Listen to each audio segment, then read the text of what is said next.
We're building a $219 million hospital facility, opening in the middle of next year. Guam Regional Medical City President and CEO Margaret Bengzon is referring to the new hospital currently under construction in Derido.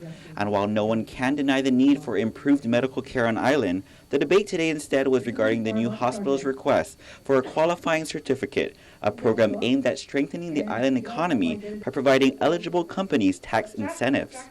She says Guam is better positioned with GRMC to attract top businesses, professionals in several market sectors, adding the new hospital meets every outcome needed for a QC, from creating employment to building capacity to offering healthcare benefits. We feel that doing well and doing good need to come together. If we want to do all the good that we want to do, we need to be sustainable. We need to be financially sustainable. And the qualified certificate is a key element in that formula for financial sustainability. The new hospital's request specifically is a rebate of 75% of corporate income taxes payable to Gov Guam for a period of 20 years, a rebate of 75% of corporate dividends tax for a period of 5 years, and an abatement of 100% of real property taxes for a period of 20 years. And with the improved services GRMC is set to provide, from specialized care to more hospital beds, several island residents testified their support, such as Kathy Castro. Her son was diagnosed with a rare form of a tumor in his spine and says the idea of a new hospital has brought so much hope for her family. Due to the rareness of his tumor, its proximity and location, it was difficult for him to be treated locally. We neither had the facility or the expertise to handle such a complex case.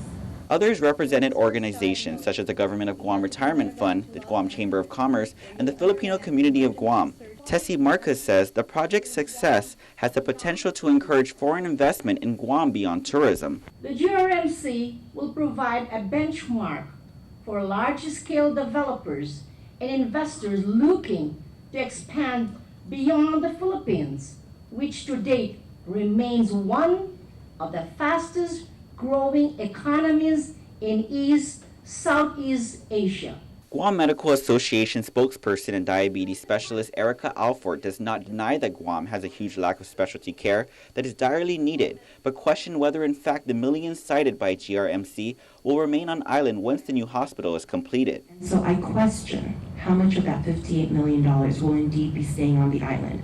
And I question if that should be part of the statistics and the economics for which GITA will be giving this qualifying certificate. She says Guam residents may still have to travel off-island for medical services, from the most rare cancer cases to the most common cardiovascular cases, simply because Guam does not have the population to support such specialty services.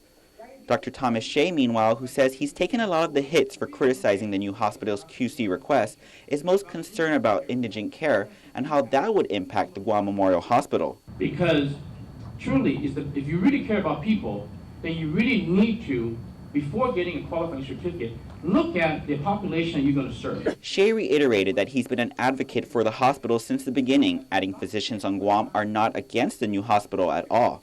We want the hospital to exist. We want it to succeed. The question is, how much of the qualifying certificate, the millions of dollars is giving away to a for-profit hospital, should be done by the government of Guam, who is still subsidizing Guam Memorial Hospital, who has just recently requested nearly $150 million in support.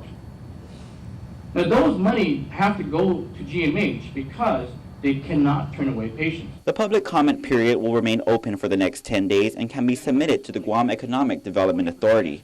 Reporting for Guam's News Network, I'm Ken Quintaniza.